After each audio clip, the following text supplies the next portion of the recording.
And once again, thanks you for checking out the C Hendo channel. Of course, subscribe.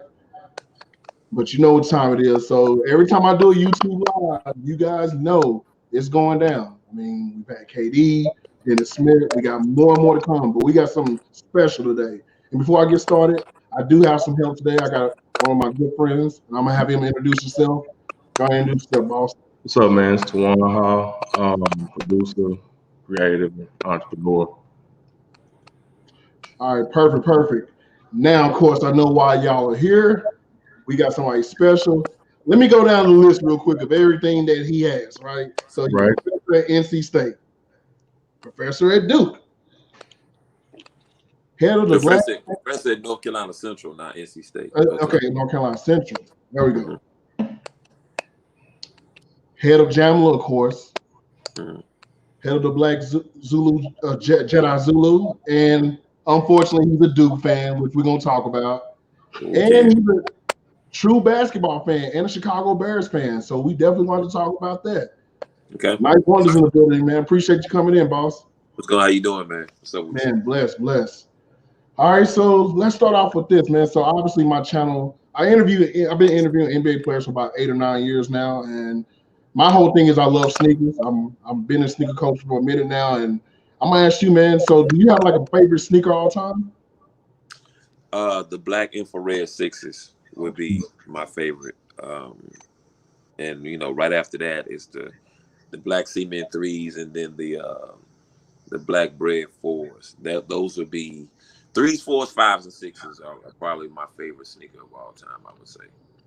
All right, well, that's gonna lead to my next question then. So if Jordan Brand or someone came to you and said, "Hey, we want to do a sneaker collab with you," and you get to take any retro or you can take anything and make your own colorway, what would it be inspired by? I don't know. You know, it would definitely either be the 5 or the 6. The reason why the 5 is because the bottom is clear. Will probably be the 5 or the 6. I don't know exactly what the influence would be. I know the 5 was supposed to be after F-14 Tomcat. Yeah, We have that thing on the side or whatever. Yeah. But probably be the 5s or the 6s, probably. Yeah. Okay. So obviously, you know, on Instagram, I saw you in the pink John Elliott LeBron collab. Yeah. I mean, you pretty much, what was it? Was that your last pickup, or what you pick up lately? Probably my last pickup, man. And I'm actually starting to wear them now. I wouldn't say it's my last pickup, but the shoes I'm starting to wear now is the Academy pack that I had. I went to Nike Academy, and in the Academy pack that they gave the Kobe's, the Kyries, the KDs, the Greek Freaks, and there's one more shoe, and the Paul Georges, I think, yeah. And but it's the Academy pack though, so you only can get them if you're at the Academy, Nike Academy. Yeah. So right now, obviously, you play basketball outside of like just recreational basketball, right? No, I mean I played in high school, but I didn't play in college. I mean I did what everybody else did. I played intramurals or whatever. But right now, my daughter has I sponsor a basketball team that my daughter plays on called the Carolina Dream. So and it's Nike affiliated, and yeah, and it's dope. It's really dope. So then that leads to my next question. And so obviously, I know you had to get your daughter and have her watch some film on some players. Who were some players that you had her like watch? Well, to be honest, man, the thing about the internet now is, something that we didn't have coming up was, it's self-discovery. So she discovered a lot of basketball players on her own. She's well versed in like NBA players, and she's also well versed in like she can tell you who the next recruits are going to be the next 3 years. You know what I mean? Yeah.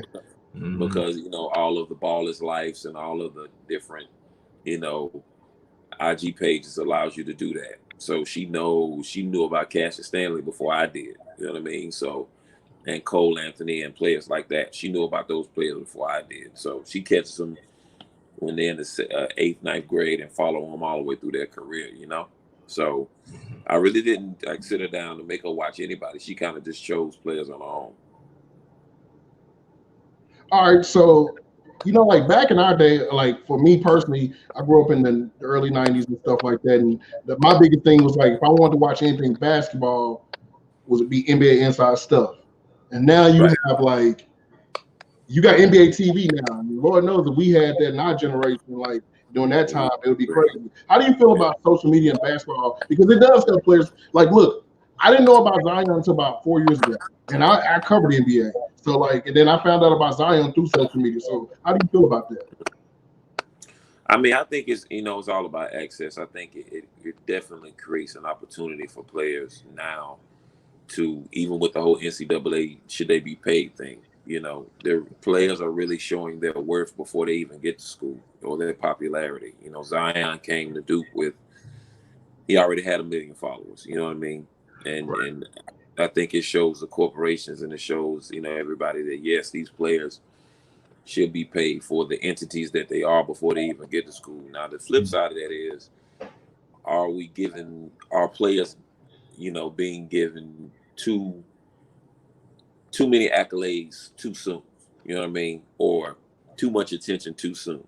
So it kind of chops in the idea of like, where's the hunger in the player if they already have this many followers on Instagram and this much followers on this and that? What is keeping the player hungry? And that's the flip side of it. But it shows the player's worth and how much they're worth to society as far as in commerce. What I mean, in a commercial society, how much they're worth in commerce, how much of a commodity they are, or whatever. All right, so I got a question for you, man. So like back to sneakers. How do you feel about like, obviously hip hop is a big staple in the sneaker community. We can go back to Do the Right Thing. I mean, guys like you. I mean, we can go down the list of guys who had signature shoes. How do you feel about hip hop artists or just artists in general getting their own shoes? I mean, I think it's dope. I mean, the first hip hop group to get their first shoe, and of the first non-athletic entity to get the endorsement from an athletic entity was Run DMC, of course, with Adidas, and it just led to so many. Even in the '80s, I mean, even past sneakers.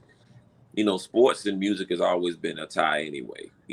From NWA wearing the Raiders hats to Public Enemy wearing Georgetown jackets. I mean, it's always been intertwined some way, somehow. So to see players and people with their own shoe or hip hop artists, the artists in general with their own shoe makes perfect sense. If you look at the idea of what Adidas is doing, as far as the commercial that they had with the table with, have Aaron Rodgers and Pusha T sitting at the same table. This is a sign of the times where, music and sport are very, very closely related, and it just shows up in the apparel. So I think that's where it comes from. So obviously with the whole thing now with hip hop and sports being tied in together, what did you think about the whole thing with Dame Lillard and Shaq? Because I thought that was pretty unique, man. Like, hey, what's crazy? So true story. So I actually hit up Dame when the song came out. Shaq did. I was like, I know you don't have time to do a song. Like, you got media day. He was like, I promise you, give me 24 hours. What do you think about that? I mean, to be honest, I heard the Shaq. So I mean, I'm a producer, so I listen to stuff from a different light than everybody else. I'm listening for technicality. Are you riding the beat? Are you on beat? You know what I mean? And Dame seemed more in the pocket than Shaq did, I think. Yeah. I mean, Shaq, to me, Shaq's earlier stuff sounds better than what he did on the diss track. You know what I mean? Yeah. Like with the joint he got with Boogie, You Can't Stop the Rain, and No Hooks and stuff like that. I think he sounded more, more comfortable on that, but I don't think he sounded too comfortable on this track. And then when Dame did what he did, it was just, man, it's just obliteration, dog. It was right. It was crazy. He sounded comfortable. Dame sounded comfortable. So very. Yeah, because for me it was just like, okay, we had never really had this, because the only person I can think of that could probably, like Steven Jackson, shout out to homie Stack 5. I can't think of anybody that would just go that hard. I mean, Amon Shumpert can rap. There's a couple other guys that can rap, but like Dame went there, and it was like you almost forgot Dame was the basketball player. Like I had to think about it. I was like, this dude is a hooper, man. Like, yeah, I mean, again, being able to put some words together is one thing. Being able to rap, to be a MC that's just. I think we throw that term around too loosely these days. I just pick up a microphone and just put some words on a track. There's definitely a skill to it, and I think out of all the rappers that's in the league, that has been in the league, Damie might be the nicest one to ever pick up a microphone. Yeah, It's been as far as players playing in the league. Yep. You know what I mean? You know, I ain't seen too many like him to understand the dynamics of using his voice and word placement, and again, all the little silly, like, I won't say silly, but all the producer stuff that I hear, the average person doesn't. Like Dame has that. You know what I mean? So. So if you could, so back in the 90s, I'm pretty sure you already know about this. You remember the Ballers Best Kept Secret they did with the Yeah, I remember that. Yeah. It had a Dana Barros and all of them on it. So if you could create one today, and they say the NBA comes to ninth and says, "Here," would you do it? Yeah, but that's gonna be a short amount of rappers, man. Because I'm not. I can give you, okay, so if I gave you about, okay, just from interviewing guys, I can think of 6, and I'm gonna see. I want to hit it 6. Okay, so obviously Dame. You're on the spot now. Okay, Iman Shumpert. Okay. Marvin can rap. I heard him rap. He can rap. Yeah. Yeah. Marvin Bagley. That's 3. Okay. Allegedly, Dennis Smith Jr. can rap. I'm just gonna add that to it. I got to hear it. Okay, you could throw Victor Oladipo on the track. He could sing, right? But you said rapping. Oh, okay, so he's sticking around. Okay. Then I'm gonna lose the battle. Then yeah, it's gonna get slim. It's gonna get slim. Yeah, because after that, now. I mean, you know what I mean? Like, let's not get this confused. Can a bunch of dudes in the NBA do what's like, quote unquote, what's current? You know, like a melody with an auto tune, and yeah, they can do that. But we talking about putting words together, bro. Yeah, it's not that many. Not that many. Yeah, unless they in the closet and they ain't said nothing yet. Yeah, we got to go from an all-time perspective, because then you obviously say Shaq, Steven Jackson. But I think you know, even for You Can't Stop the Rain, I think Biggie wrote Shaq verse. I think. Oh. I think so. Okay. I mean, I could be wrong, but if you listen to it, sound like something Biggie would have wrote.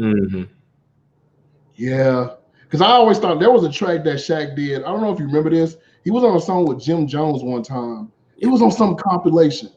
So you remember that? It was a compilation that Now, don't get me wrong, but I think they had a remix to "You Can't Stop the Rain" on a K Slay compilation one time. Yeah, I ain't never heard that. The hook was like "Live and Born in the Ghetto."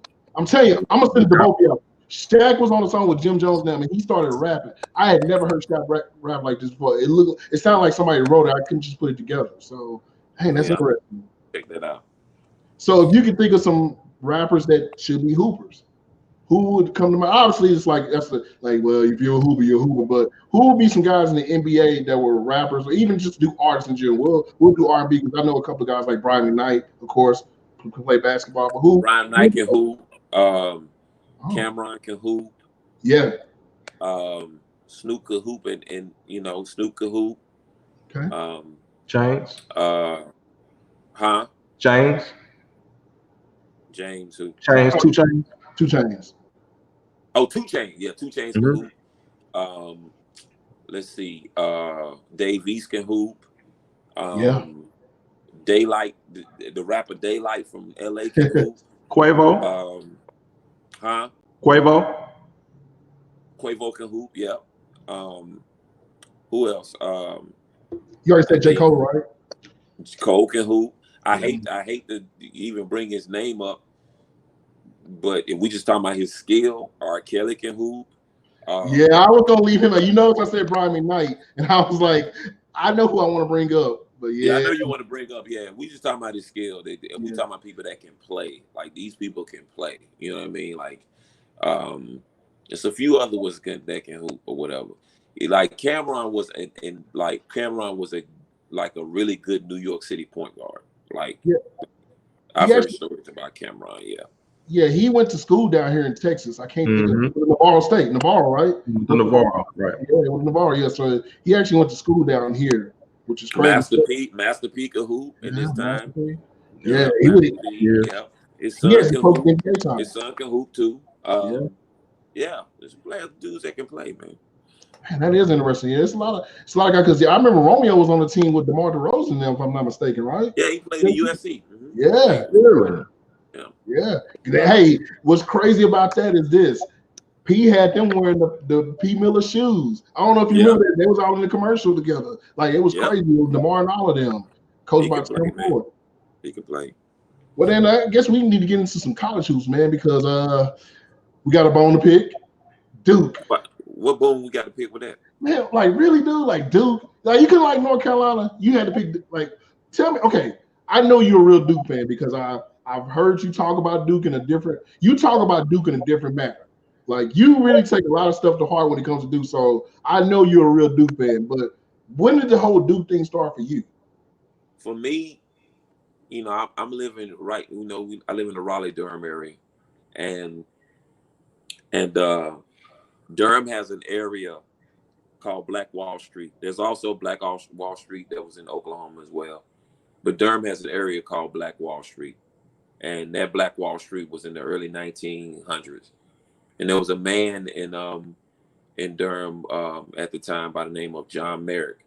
Yeah. John Merrick was he was a barber.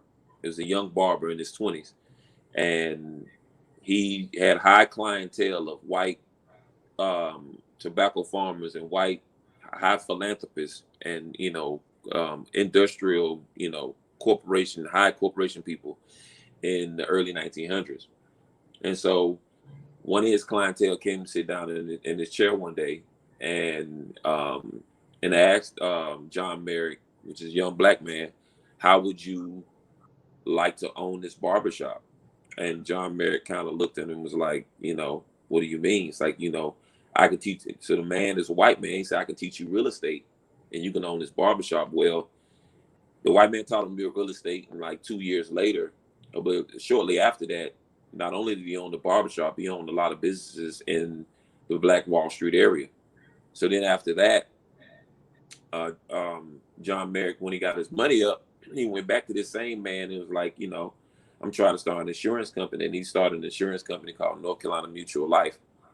And then once he did that, John Merrick then went on to get with some other black money makers in the Black Wall Street and started Lincoln Hospital, which was the only black hospital in Durham for 76 years. And it was also funded by this same white man, and now this white man and his sons. And so when John Merrick started North Carolina Mutual Life, North Carolina Mutual Life then went on to become Mechanics and Farmers Bank, which is known as a black bank. And so he kept doing business with the man and his family, and the man and his family and his sons went on record as saying, black people will never prosper if they don't learn economic empowerment, and it is up to us to show them economic empowerment. And that was in the 1920s and 30s, to the point where this same family gave money to not only North Carolina Central University, but also gave millions and millions of dollars to a black college in Charlotte known as Johnson C. Smith University. That family is Washington Duke. Okay. Oh, okay. So that's why, for me, when it comes to economic empowerment and funding of Black Wall Street, not only did John Merrick do it, but he also did it with the help of Washington Duke, James B. Duke, and B.N. Duke. That's why I like Duke. Okay. That is like, I'm amazed now because like everything I said, like everything I said, you can go look it up. And even now, like I get what the stigma was like coming up in the 80s and 90s. Like, I ain't like Danny Ferry either. You know what I mean? And that whole thing, even the dichotomy of Coach K, who, Coach Mike Krzyzewski comes from Chicago, right? He comes from Chicago, and and which led to him to like recruit Chicago players like Jabari Parker and Jaleel Okafor and all that type of stuff. I mean, even dealing with that, like Coach K through the Emily K Foundation sends 200 underprivileged kids to college every year on free rides. So I mean, it's just I understand what the stigma of Duke has been over the past I don't know how long, and I understand like on the court the way Duke used to look and the way Carolina looked at one time. But I mean, historically, for me, why I like Duke is from a history standpoint of how their involvement of Black Wall Street in the 1920s. That's why I rock with them. So. Yeah, see, for me, it was like you said, I was always told, hey, man, you don't like Christian Laettner. You're not supposed to like them. I hated what happened versus Kentucky. I hated everything. It's like, you already know, I'm not going to bring that up. Yeah, I'm still, yeah. So I guess the next question will be this now about Duke. So I'm not going to make you do positions, but I need to, obviously, I know one player. Grant Hill's on this list. Right? He has to be. You're 5. Yeah. You're 5. Grant, Zion, Jabari. I know everybody would say Jason Williams, but I choose Bobby Hurley because he's the all-time assist leader in NCAA history. Yeah. And Laettner. That's my 5. Mm-hmm. We ain't losing, fam. If it's Zion, Jabari, Grant, Jabari, Grant, Hurley, and Laettner, we not losing a game. I can put the UCLA 5. I'm not a UCLA fan, but if I could put UCLA 5 together, Kareem. Let's see. We got Russ, Kareem. Probably put Caleb. Yeah, Caleb wasn't as good as he is like in the NBA. Look, I can still put Caleb, but yeah, he wasn't as good. You had to go to O'Bannon boys. I wouldn't even put Michigan up against that. Nah. No. I'm surprised you didn't put. One day I asked somebody about that Duke 5, and they put Trajan Langdon. I mean, you got to think. This is what you got to understand about that 1998-99 team. That team, they only lost 2 games. They lost early in the season to Cincinnati, and they lost the national championship against Connecticut. Them the only 2 games that they lost. That game, that team was loaded. That's the Trajan Langdon, Chris Carrawell, Elton Brand team. That team was loaded. And they went 16-0 in the ACC that year too. And by the way, people don't realize this about that Cincinnati team. That was the Kenyon Martin, DeMar Johnson. That was those. And I never forget this. About a couple of weeks ago, the Big 3 was here, and I told DeMar Johnson, I was like, man, and we were talking about just college basketball. He said, imagine if the Kenyon doesn't break his leg. And that kind of ruined their season because I think they were like undefeated. Then all of a sudden he gets hurt, and it was like, Bobby Huggins had them boys crazy. Man, that was to me like just like from a college basketball standpoint, that team. And when I talk to KD about that, I always ask KD, could you imagine if like LaMarcus Aldridge and all those guys would stayed at Texas during that time? How that would have went with him, KD, and everybody? That would have been a crazy team. Crazy team. Man. So when you let's see. So NBA wise, let's talk NBA then. So who's your team NBA wise? Because do you have an NBA team? I didn't have a team. I don't have a team really. Like I've kind of followed players now. I mean, in the 90s, in the 80s, 90s, it was the Chicago Bulls. But I don't really follow. I follow players, right? I mean, right now, my favorite player in the league is Kevin Durant. It's been that way for a while. I like Steph. I like Kyrie. I like LeBron off the court more than I do on. For what he does, with the Promise School and everything he does in the community. You know what I mean? I'm a bigger fan of him. I am of him off the floor. But my guy's KD. Like he's unstoppable. You can't stop this dude. You know what I mean? Like he can only stop himself, and I can't wait for him to come back. You know what's crazy is this? So one day, this is some years ago, it was me, Ced Ceballos, and it was another Robert Peck. So 2 guys from the 90s. You always know the thing about what they couldn't play in our era kind of thing. I never forget this. KD's in Oklahoma City doing this time. And I remember Ced Ceballos looked at me and said, that's Kareem with a jump shot and handles. He was like, he said, think about it, dude. He's 7 foot tall. He can't. He said, like I tell KD all the time. I said it's weird how that's gonna work in KD's history because like while I can say he's the best player in the world, it will be hard because then LeBron is still there, and it's like if LeBron didn't exist in the world, we literally could be saying KD is the greatest player ever. Like you know what I mean? Like that would be a case because it makes it hard on him because like it's so much talent. And like we had never seen the KD. Like I tell everybody all the time, we've had variations of LeBron, like with Magic, lesser athleticism, but I have never seen a guy 7 foot tall. And shooting that thing like that. Yeah, nah. Yeah. Yeah, like you would say he's Dirk Nowitzki, but then at the same time, Dirk Nowitzki couldn't move. He can't. Yeah. Dirk Nowitzki ain't that mobile to do that. Like he's really a 7-foot guard. Like it's nothing you can do. You can't. He'll shoot over you. I mean, let's keep it real. The only way you stop KD is he has to miss, and you're not going to make him miss, and you're not going to block a shot, and you're not going to do none of that. So that's out. So yeah, and the thing with him is this: he doesn't need a lot of shots to get going. Like he'll literally take 2 or 3 shots, and it's like, okay, now I'm ready. And like I think for me, the game that I'll always remember is I remember my first year I was covering the Dallas Mavericks. They went to they won a championship that year, but I remember in the Western Conference Finals they faced that young OKC team, and I remember after the game, Sean Marion. I walked by Sean Marion, and I said, "Man, what you think about this team?" He said, "Number 35." Look, man, Sean Marion was always known as the guy that could play defense and similarly like he said, dude, there's nothing you can do to him. He said you can't do nothing to him, man. You can't jam him up. You can't. No.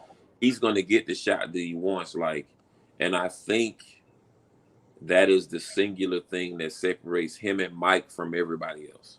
Mm-hmm. Like, you're not gonna stop Michael Jordan from getting to his spot. Like you can stop any other player from getting to their spot, or maybe another player needs a post pass or something like that. But you cannot stop Mike from getting to his spot. Yeah. You can't stop KD from getting to his spot and shooting over you. There's no way you can stop it. No. Yeah, and see, for me, when it comes to unstoppable players, I know the discussion always gets brought up. And matter of fact, a year ago, it was literally a year ago, you were on Twitter, and I remember you had a discussion with some fans, and I was actually in that conversation. We were talking about the greatest player of all time. It'll be Michael Jordan. Okay, so my only argument is this. While I will agree with you on that, we really got to start considering Kareem on something, right? And I get it. Kareem needs a post pass. Okay. So he has to have. Saying like everybody talks about the sky hook. In order to get that sky hook, like Kareem needs a post pass. Like he needs that entry level pass. Like he can't dribble. I can't. You know what I mean? Like every night Mike stepped on the floor, he was the best offense and defensive player on the floor. This is a scary thing we talking about. Like every night. And this is quote unquote when the NBA was clicking on all cylinders. Like in the 50s and 60s and 70s, you know, you had Wilt, you had Bill Russell, you had Kareem, you had these tall players, and then genetics started to change, and you get Willis Reed and Wes Unseld and Connie Hawkins and all of that. But you still don't have the innovation of the game hasn't went up. Now, if you go all the way now, you have all these freakish athlete type players, but as you would know as well as I know, most of these players play off pure athleticism and they don't play off knowledge of the game, right? Because, even in the AAU system or one and dones or whatever it is, like they still got to get to the league and learn how to play. And learn how to play the game of basketball. And a lot of coaches spend a lot of time. That's why a lot of players come out and it's like, this player's a project. This player's a project. This player's a project. Mm-hmm. The 80s and 90s had both. Mm-hmm. They had knowledge of the game, innovation. They had all of that at once. And on top of that, they had some of the greatest coaching minds ever. You know what I mean? Like, for everybody from Pat Riley to, Doug Moe, Phil to Chuck Daly to, they had all of these great, Lenny Wilkins, they had all these great coaches at the same time. So not only are you facing a team, you're facing a mastermind type coach. Yeah. And that's the thing where I think what makes Mike the greatest, because he's playing. Everybody likes to talk about Pippen, and I don't never negate the fact what Pippen has done, but can't nobody tell me when Pippen came into the league they thought he was going to be a Hall of Famer. No, nobody did. Nobody did. Not nobody. Seattle traded for over the Palms. And Pippen didn't make the All-Star team until 1992. So, and so he didn't even start his first season. So you gotta factor all that in, and just Mike never played with a big man, a solid big man. Bill Cartwright. I mean? If we run through the big man that Mike had, it's like, come on, Bill Cartwright, Will Perdue, Cliff Livingston, Stacey King, Scott Williams. Come on, Bill dog. Wennington, Luke Longley. Bill Wennington, Luke Longley, Bison Day. Bison Daly might have been the best big man he ever had. True. You really can't say Dennis Rodman was a big man per se, although he was an incredible rebounder. And you got to think about this. A lot of people sometimes say that Mike, he didn't play against anybody. The teams he played against, he didn't play against anybody. They like to say that too. And I would argue that the Suns team that Barkley was on is the greatest Suns team in history. I would argue the greatest Portland Trailblazer team in history was that 92 Portland Trailblazer team. I would say the greatest Supersonics team in the history, other than the 77 championship team, was the team Sean Kempton was on. Mm-hmm. Utah. Yeah. The Utah Jazz teams was the greatest team. So it's like, and then they like to say, well, Magic was old. Well, 89-90, Magic won the MVP of the league. Yeah. 90-91, he's coming in and he's playing against Mike. Mike averaged 31 points, 11 assists, and 6 rebounds that series. So once you start breaking it down like that, and know that the Suns had 6 players in double figures through the season. And I can name those guys. That was Dan Marley, Cez Ceballos, Charles Barkley, Kevin Johnson. Oh God, hold on, don't tell me. Chris, come on. Says okay, you got 4. I think Elliot Perry was on that team, right? And Richard Dumas, cuz Richard Dumas. Dumas. Like, so it's even thinking about that, knowing that, playing the Utah series, Mike averaged 33, man. Pippen averaged 18. What? Like, how much of a load? And then against the Phoenix Suns, he averaged 41 a game. Like, how do you tell your coach? Like, if you're a coach, how do you tell your players in the NBA Finals, no matter what we do, it's a dude in that locker room and they're going to hit 41 on us every night? Yeah, that's out of this world. Like, was it game 2 or game 3?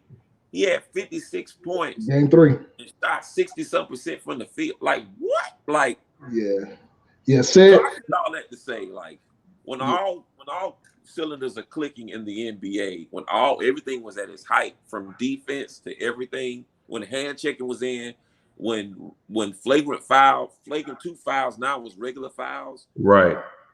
Mike was hitting 30 a game, dog. Like, it's no way. I don't know what he would do now. Yeah. Oh my God. And see, to your point on that, and then we're gonna change subject, but to your point on the guys that are using athleticism, I used the example last year. I did a thing on NBA TV, and I was talking to a couple of guys, and they were talking about players in the draft, and they kept talking about Aiden and everybody. And I remember talking to some NBA guys, and I talked to Dominique Wilkins, I talked to all these guys. They all said Luka was by far the best player, but everybody on social media said, well, Luka's not fast enough, he's not athletic enough. But then we get him in the league. This dude looked like he had been in the league before, and it kind of shows that international international's catching up. To your point about AU, because like, look, when Dirk first came in, Dirk wasn't Dirk. Dirk was not even close to himself. We even considered. I remember being here and people said, "Man, that's a bust," and then he ended up getting his game together. Steve Nash, another Canadian but late bloomer. Pau Gasol, guys like that. But now these boys are coming overseas, and it's like, whoa, because Luka kind of put people like, look, it's gonna be a couple of teams that's gonna look back at that draft, those first 2 picks, and say, bruh, you could have took Luka, but you took such and such. How do you feel about that? I mean, skill is everything, man. Like, we've watched the San Antonio Spurs win 5 chips from Greg Popovich. We say all the time, they play boring basketball. They don't do this. They're not flashy. They're not this and that. I mean, the San Antonio Spurs is really a 90's team, if you want to tell the truth about it. They just play fun. They know how to play the game of basketball. Athleticism is great, but even what Mike had to learn, even with all the athletic gifts that he had to learn how to play he was fundamentally sound. Like his footwork, chest passes, like he was a fundamentally sound player. And what's happening is you get Luka coming in doing the simple stuff that players don't like to do, the pump fake. Just, let me show you that real quick.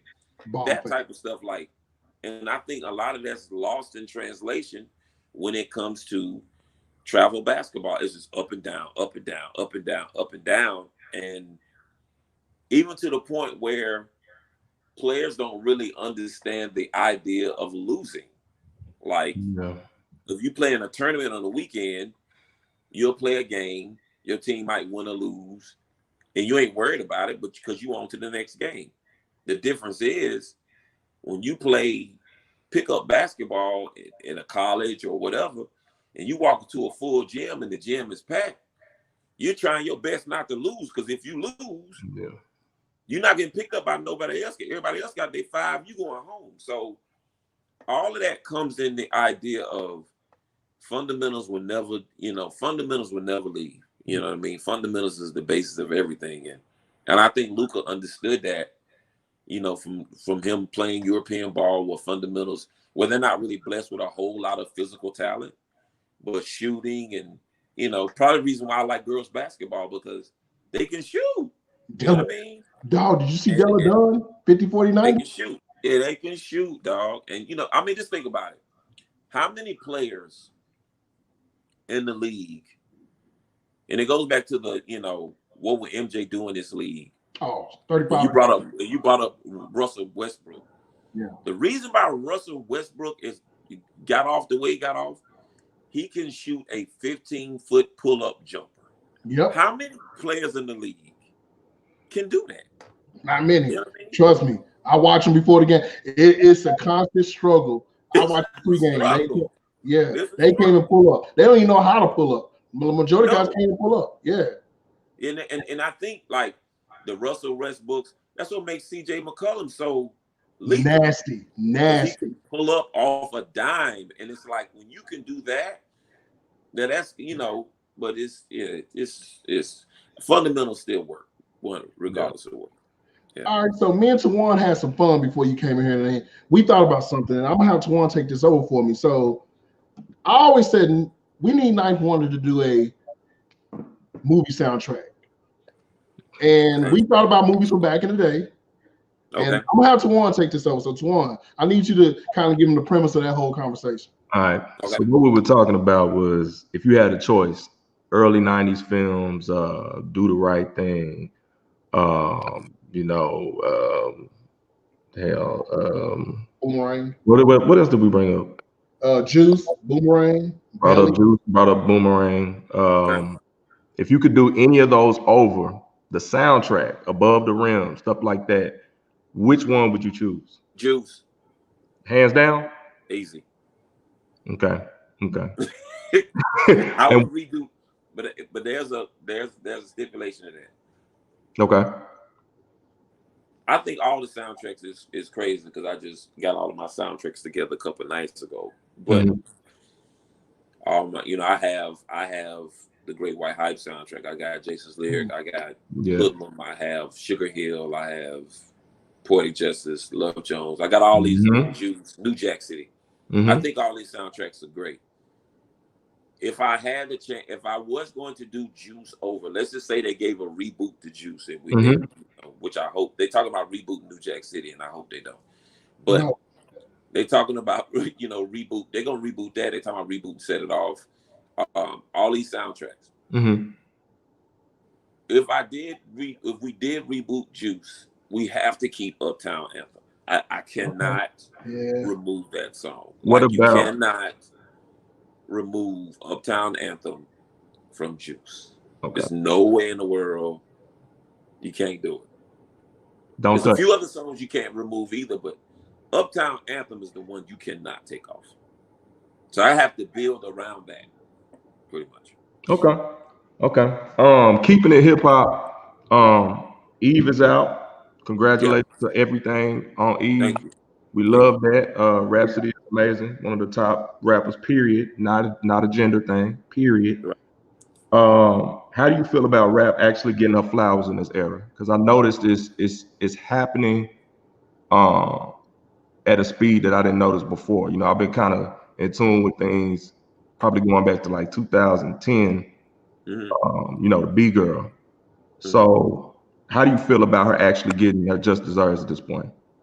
I mean, you know, we've always talked about from day one the marathon, and we've always had a conversations about what she wanted to do, and she wanted to do things her way and without compromise. And even with that, you know, I was telling her for so many years that, okay, there's no problem. You're talking to a person that doesn't like to conform either, but you do know it's going to take some time, and that's what it was, and it just took some time. Like, we just stayed the course. You know, I say all the time, stay the course, stay the course. But in order to stay the course, you really have to love the music. You have to love the culture. You have to love this art form to stay the course. If you're just in it, and I don't knock nobody for what they in it for. You're in it for what you in it for. If you're in it for the dollar, then stay in the course might not be for you, because it might not happen fast enough for you. If you're in it to shift culture, then there may be something different. And neither one is no right nor wrong. It's not what it's about. But one is shorter, one takes a longer time. And I always, you know, it took 9 years to get to this particular level. But we took every victory that we got and celebrated it. You know what I mean? You know, it was never we went up and then we fell down. It was always, okay, a constant climb, a constant gradual climb or whatever. Right. And I always used Top Dog Entertainment. I always used TDE as kind of like you know, something to follow or a blueprint, because Kendrick put out his first mixtape in 2003. And around that time.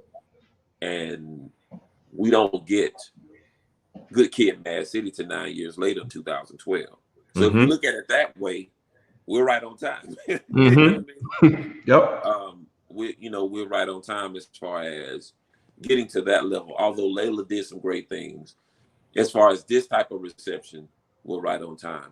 And you know, that's the thing about it. So, you know, that's just what it is. Y'all hold on a second. Okay. Who that? But yeah, as you guys see, we got the homie Knife Wonder in the building, of course. So yeah, man. I got a question for you, man. So back to the soundtrack thing, and one soundtrack that does come to my mind, and I don't know if you actually obviously you know, but The Show. You remember the soundtrack of The Show? Yeah, of course. Okay, so like during that time, could you talk about like if you could do that today? Because that involved a lot of different artists and like different like labels and different things of that nature. If you could put together like 5 or 6 artists from different, you know, labels or whatever, or just not even just your artists or whatever, who would it be if you could do something like that? Of course, Kendrick and Cole, and you know, I would want the baby on there. Some R&B artists, man. I think the great thing about 90's soundtrack, they had a good mixture of rap and R&B, you know. And it also had, you know, John Singleton, rest in peace. Like, John Singleton was notorious for putting jazz artists on records too. He had Stanley Clarke on a few records. Like, Stanley Clarke was his guy, you know, to do, you know, some of the kind of orchestral stuff in the music. And I think he got that from Spike Lee using Branford Marsalis and his dad Bill Lee in scoring the music. So I would do that too. And I think our modern day version of that would be the Robert Glaspers and Terrace Martins and Kamasi Washingtons and Thundercats and that. So it would be a mixture. And then the R&B side, Anderson .Paak and Sir and Ari Lennox and her and I think we have enough great artists to like put together like not necessarily like a show, but if you did like another great black movie, then my soundtrack will comprise all of that pretty much. Okay. It kind of, my next question kind of piggybacks off of that. There's a lot of new artists out right now.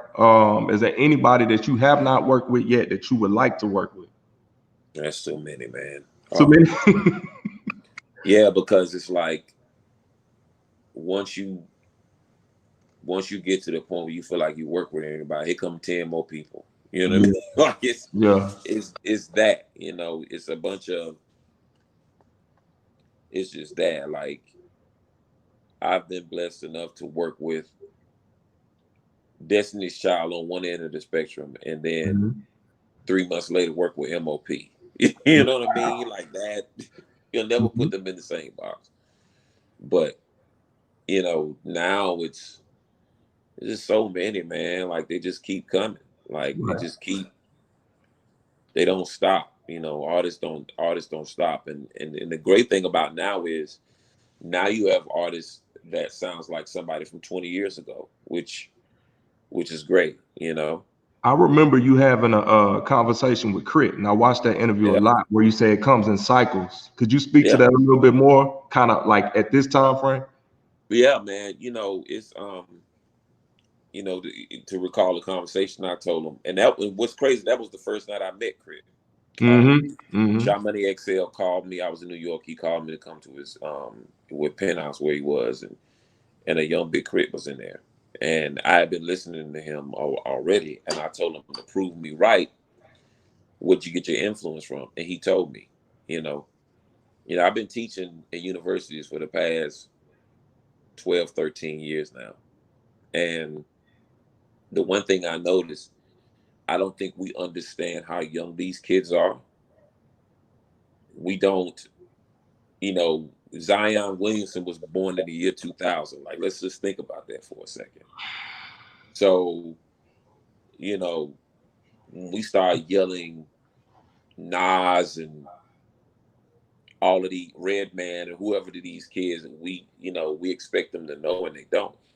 And because some of these kids was Illmatic came out in 94, what do you do about a kid that was born in 99, right? So I mean, and that's what we are. But what I'm finding out is now when a kid comes in my class and I say the Low End Theory by Tribe Called Quest, now I got a kid in my class say, yeah, my daddy played that all the time.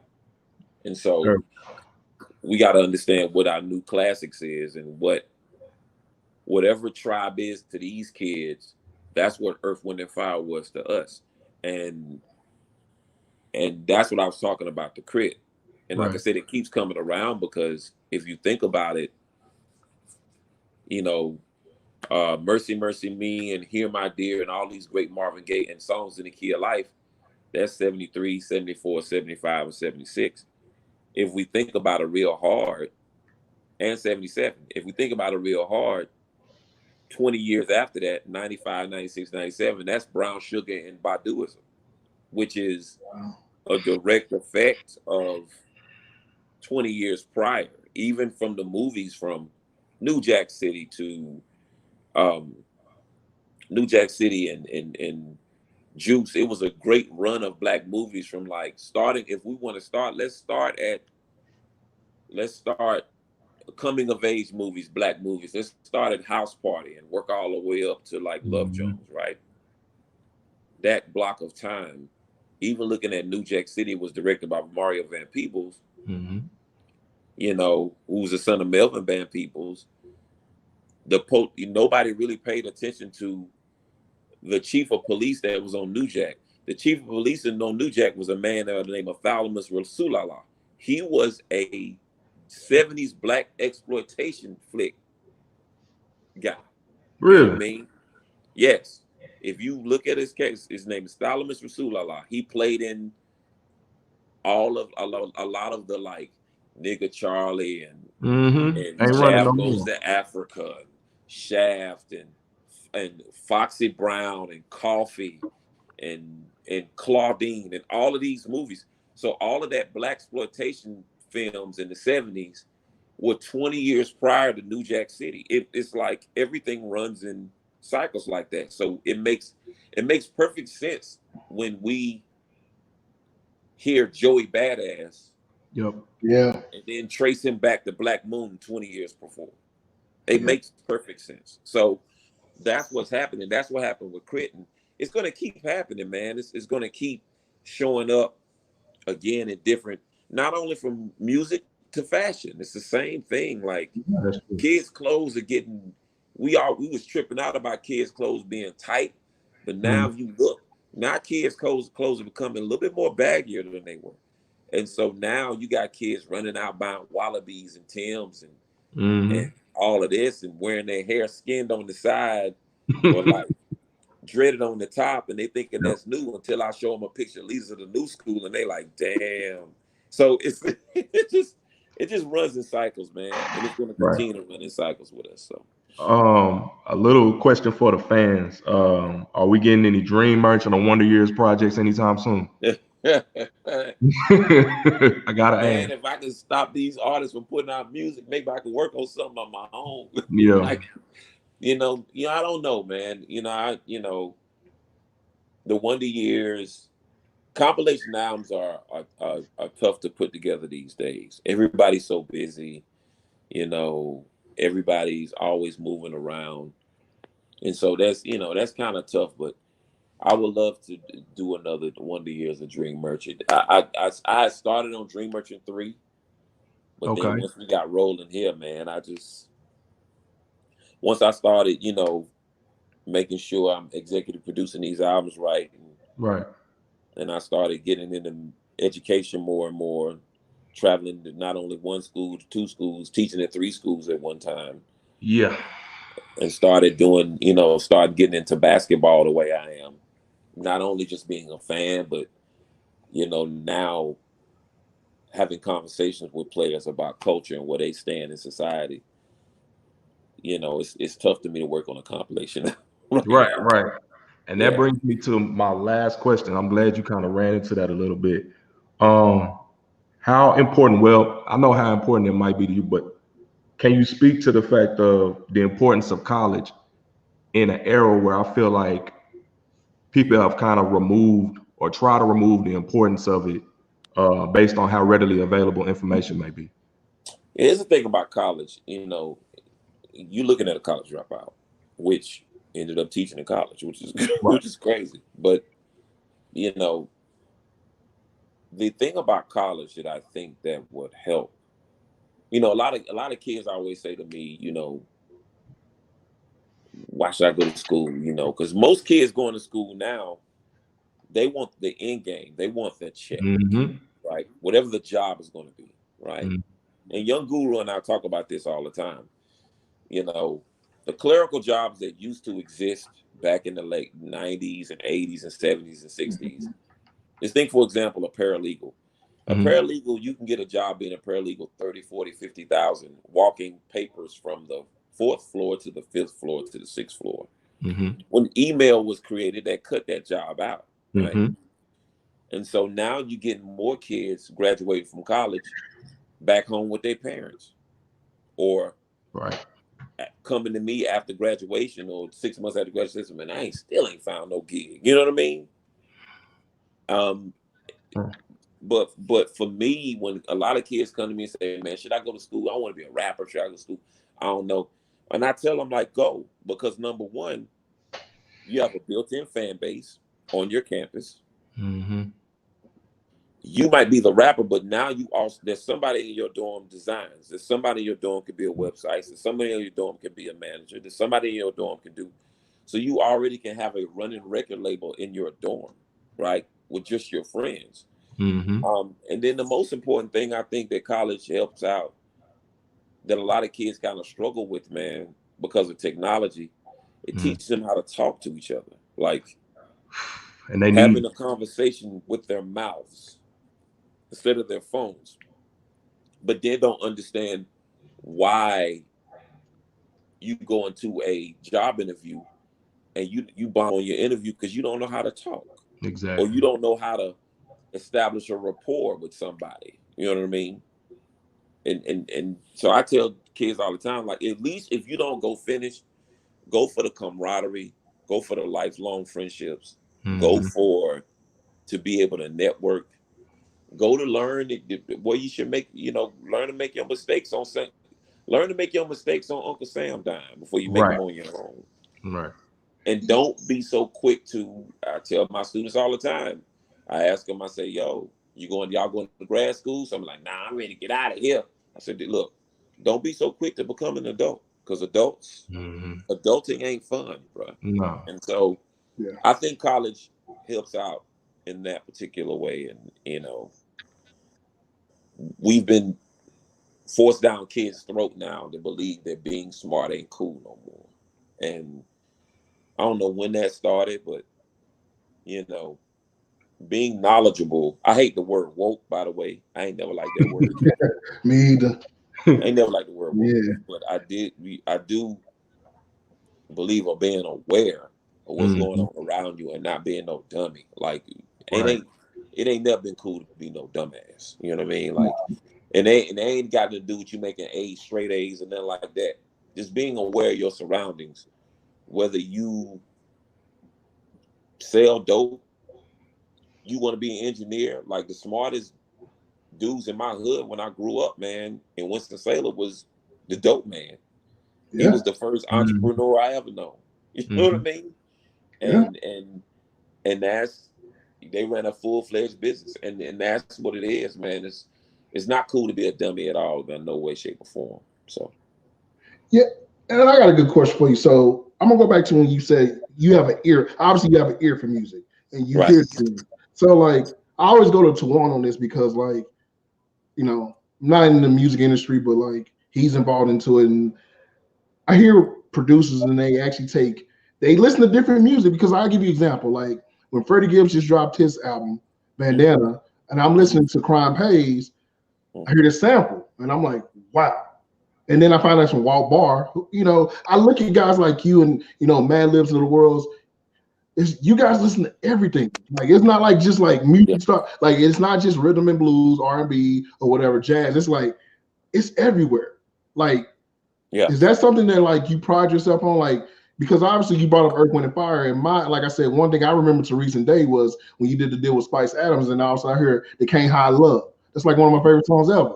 And you pretty much flipped it. And it was crazy. Like, I never thought that would be possible. Can you talk about how hip hop is able to, like, bridge those kind of gaps of, like, bringing that kind of, like the Walt Bars of the world, the Rod Temperatures, different things of that nature, and bringing it to hip hop and letting us hear it in that form?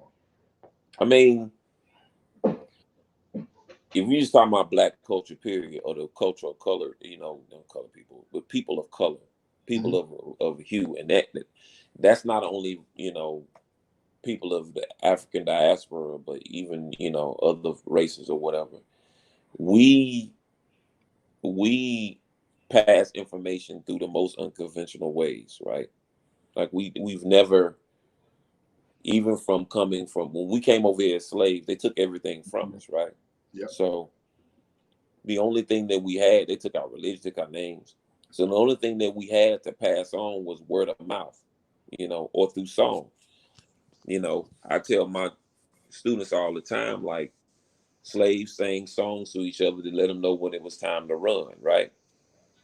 You know what I mean? Like, whether it been, Negro spirituals. And Massa didn't understand it. Massa didn't understand why they were singing "Swing Low, Sweet Chariot," right? Like, they didn't understand that, So if I fast forward to 1988,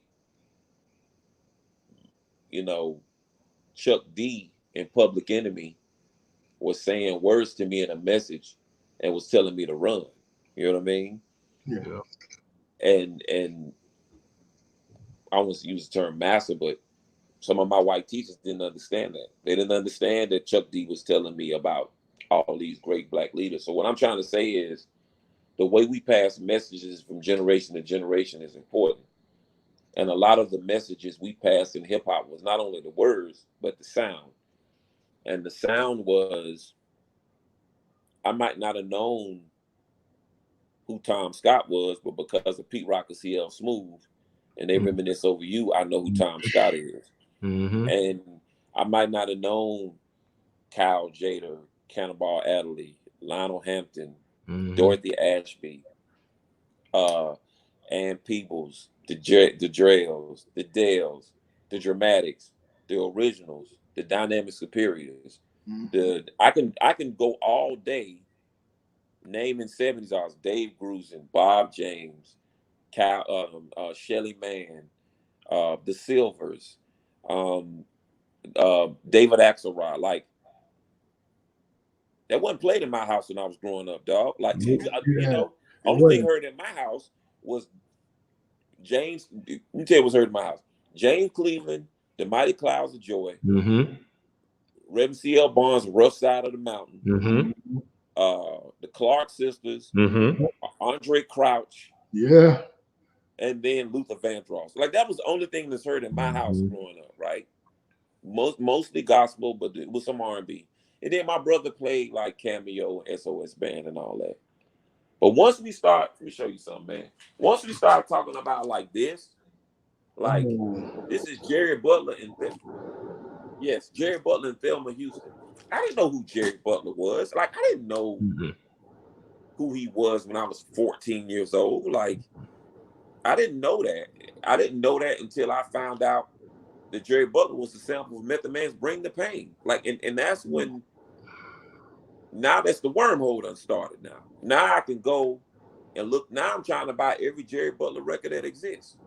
So I don't think hip hop gets the credit for not only passing messages down, but giving an appreciation to artists that a generation of teenagers didn't give a damn about. Right. Yeah, I didn't care. Like, I just didn't care about a lot of 70s artists like that until outside of the main ones: Stevie, Marvin, Earth, Wind and Fire, Commodores. I ain't give a damn about Joe Simon, bro. Like, what?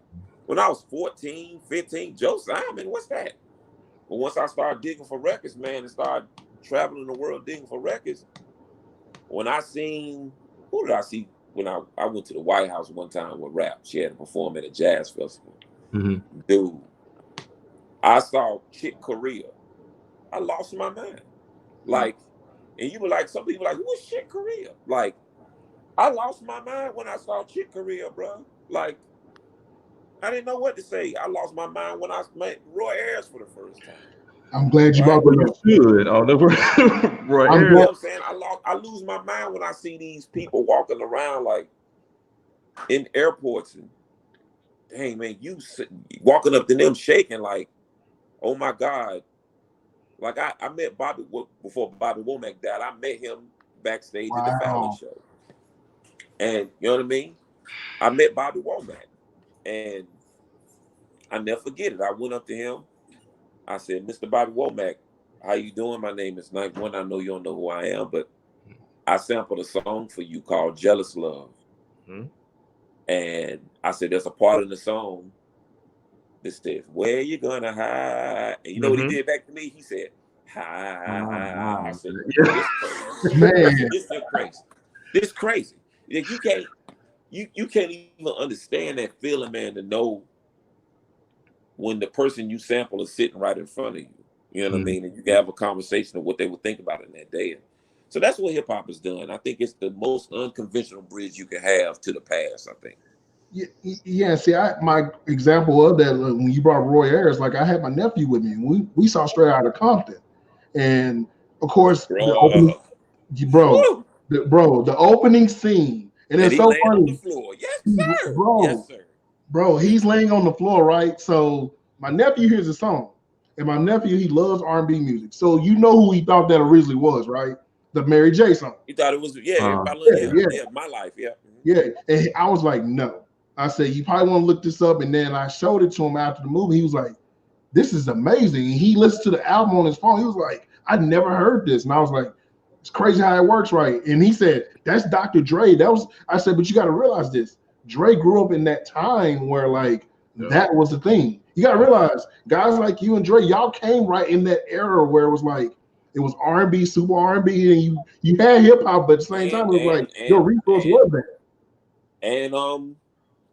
And MTV, like all of the white British rock artists too.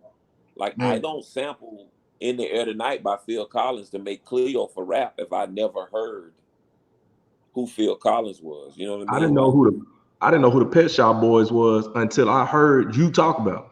Yeah, you know what I'm saying? That's what I mean. So you got a whole generation of black kids too who watched MTV for the first 3 years looking for a person of color. And that's what made us fall in love with like Def Leppard and Duran Duran and all of these groups and the Police. You know what I mean? Like we come from that too. So yeah, you're right. Like I deal with a classroom of kids who don't know that whatever you want. Chris Brown's song came from Tony. Like they ain't never heard a Tony song, or you know, they never heard when he what Chris Brown did. I'm undecided, and I play them "I Love Your Smile" by Shanice. They like, man, what? You know, they leave class hurt when I start playing samples of songs, and they like, man. And so I do it so much in the semester. By the time we get in the middle of the semester, I had a student raise his hand one time. I said, man, what's up? And he was like, man, Professor Knife, I just want to say, man, our music suck, man. Dang. Our generation music suck, man. It's like, man, you gave us these playlists, man, with all this music on it, man. I truly been missing out. And the danger for not sampling records, day by day, the more records that come on the radio that don't have that euphoric chord change type feel to it, that don't have samples in it, the more we lose in our soul, man. And a lot of kids don't know. It's like food. A lot of kids don't know what that soul tastes like. Yeah. And when you play it for them, they don't even know what to do to it. It's like, I can't feel this because you ain't never tasted it. You know what I mean? And that's dangerous to remove that from everybody can do that to their kids they won't. Don't do that to our kids. You know what I mean? So that's what it is. Yeah, and see, like me and Tawaine, like I remember, like we'll just sit, like I sent you a text, and it was like we were listening to a couple of your other things, like on this TV. We were just listening to stuff, man. We was like, man, what that beat? Zion. Yeah, and like I remember, like one day I just went back and I said, man, I'm gonna go listen to a couple of Jay Dilla things, right? And I remember the Slum Village thing with Slum Village. He had a song called Climax, and I said, man, I've heard this song before, and like I kept saying to myself, I've heard this song before. And then one day I remember, like me and Tawaine rallied each other. I said, dude, I think that's Night and Day by I'll Be Sure. Yes, sir. And I was like, when I heard it, I was like, oh my God. Like, yeah, he killed it, man. He killed it. You know what I mean? It's a wondrous thing to be able to chop records and turn it into something else, to show where the mind of a producer is and how that producer heard it in a way that probably nobody else heard. That brought me to my last question. What's your favorite beat of your own? Oh God. I have a personal one. Can I give you probably thousands, but which one that we've heard? That you've heard? Yeah, that is public. I would say, I would say because of the story around it, how it was made, the time of the time limit it was made in, the pressure it was made under, it probably would be Threat, because it's not only the fact of what I did to the record, is the fact of the duress I made the record under. that's when I heard that, I knew that it was R. Kelly, right? I knew the song. And then when I heard that, I did not recognize it. Right. So yeah, that's probably it. It's probably one of them anyway that you've heard. Now I have a personal favorite, and the only reason I have a personal favorite because I remember, like, during the time, I think this is who was this? Okay, I was at a game. I was covering the game actually. So I was covering the game. And I remember I was like, man, and me and Tawaine had been talking because like my intro, I like to throw hip hop music in and stuff like that. And I came across what I guess the internet perceives as what could have been Brush Your Shoulders Off. Your version. You had a version of it? Yeah, I know you're talking about. Yes. Now, I must ask, because I always wanted to ask you this. What in the hell were you thinking about when you made that? Because I was like, good Lord. When I heard it, bro, I'll tell you, I started screaming in the press box because I had never heard it before. And I was like, this is crazy. They should have used this. Yeah. That was actually the night I played beats for Jay-Z. That was one of the beats I played for him. Before I actually did Threat. So that's one of the beats I played for Jay. And so when I made the album and then the acapellas came out, I said, well, I'll just use the beat that I played for Jay and put Dirt Off His Shoulder on. Pretty much. Yeah, come on. You got it, bro. I'm telling you. I heard it. I was literally at the game screaming, bro. Like I couldn't even like control myself. So I guess this leads to the last thing, man. Like if you could put together, let's just say, I'll make it easy because well, it wouldn't be easy if I limit it, but let's say 5 producers, hip hop producers.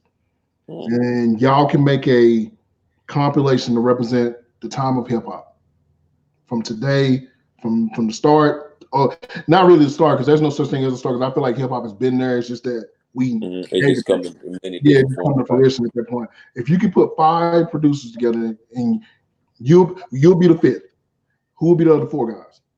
Oh God, or anybody in general. I need Dr. Dre because I need him to not only sequence the album, mix it too. Because Dr. Dre makes stuff sound like he understands how to make stuff sound like a movie. Yep. I need DJ Premier. Okay. I need Premier. Yeah, Premier. I need Pharrell too. Yeah, Pharrell's tough. Pharrell's SWB thing is crazy to me still to this day. Let me tell you, man. Let me tell you. Like I need Pharrell because Pharrell wears club meets musicality. I don't think he's one of the best ever with that. But last but not least, though, I need Jimmy Jam and Terry Lewis, and they come in one. Okay. I like that because you're right because like they kind of like skyrocketed a lot of career. Yeah, you got a point. Let me tell you something, man. Jimmy Jam and Terry Lewis, man, produced the New Edition album Heartbreak. Let me tell you this. Like all the Janet Jackson stuff they did was great. I think it's remarkable. They produced an album that like changed and shaped the generation of black folk, and that's the New Edition Heartbreak album. Let me tell you, bro. If it isn't love, man, that's a song of a generation. Yeah, and they produced that jam, cuz. So I need that.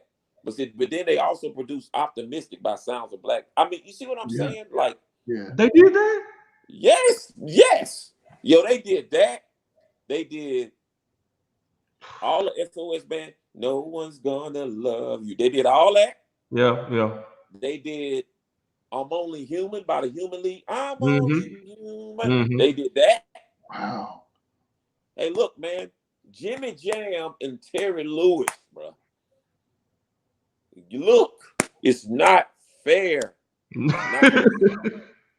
not fair, man. They're like the Gamble. They're the Gamble and Huff of our generation, right? Is that what we consider that, the Gamble and Huff kind of deal? Yes, without a shadow of a doubt. Okay, so the Gamble Huff. They just Jimmy Jam and Terry Lewis, man. They did. I mean, you do New Edition Heartbreak and Rhythm Nation 1814. Like that's unreal, bro. It's unreal to produce them type of albums. It's unreal. All right, so then I guess we'll end it with that because the only thing I could think of was this. I said, me and Tawaine were talking before, and I said, an artist from the past. Obviously, some of the guys are still rapping, but I used the 90s as an example. Who would be an artist from and I'll give you my example, who I thought from the 90s. I thought if you put 91 in that room with them, it would be amazing. I said Camp Lo. Yeah. I said Camp Lo would have been, because like people don't realize, I think like now some of the younger like people like in the younger generation, they're starting to realize like what Camp Lo is. So my nephew the other day came to me like, "Hey, just the thing from Good Times." I was like, "No, that's Camp Lo, like Uptown Saturday." Yeah, because that's what he thought. He was like, "What is this?" I'm like, "Yeah, that's Lucchini and all that stuff." Like I look at it, I'm like, "Damn, man, what if Night Wonder did his little touch to it?" And like, how it, man, it was already crazy. But like, is there any artist from like that era that you could say that like, man, if I was able to get with them, man, we did some crazy. Biggie, man. Biggie. Yep. Biggie. Biggie. This is tough. Biggie. Biggie. I can hear it. I can hear it. I can hear it. I can hear it. I can imagine that studio session. What he did to those DJ Premier records, like Biggie. Yeah. Like Biggie, dog. Biggie. Yeah, and that makes DJ Premier so great. I mean, just like the things he did with Guru and just it, people seem to forget that. Yeah. Like, being that, like he's from here. That's the thing that we're in Texas. So like a lot of people don't even like. Yeah, man, with the Prairie View, man. And, yeah. You know, so like his roots are kind of like here, and it's like he never gets mentioned. I talk to guys all the time here, and I'm like, y'all realize we had DJ Premier here, right? Like it's not a thing. Yeah.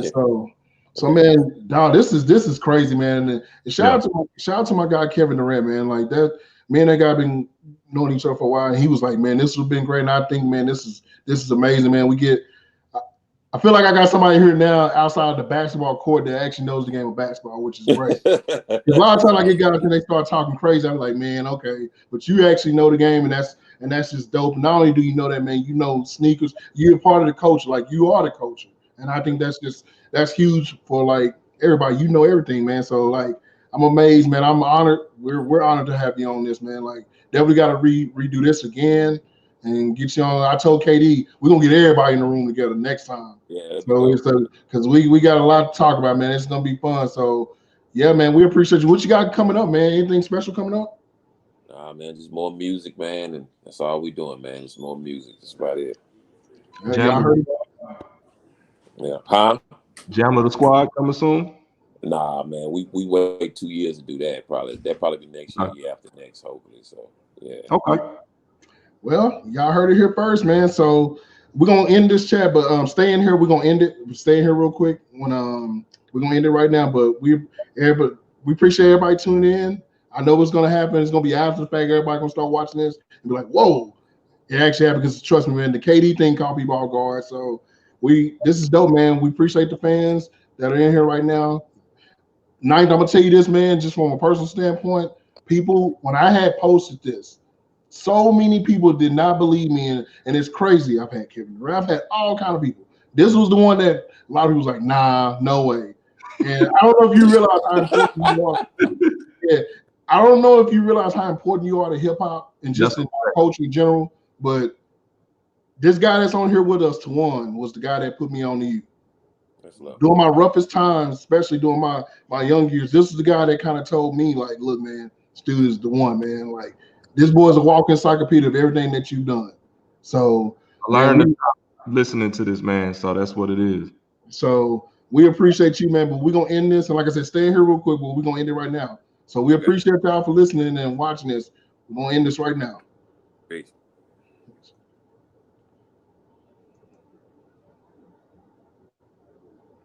All right, it's ending right now.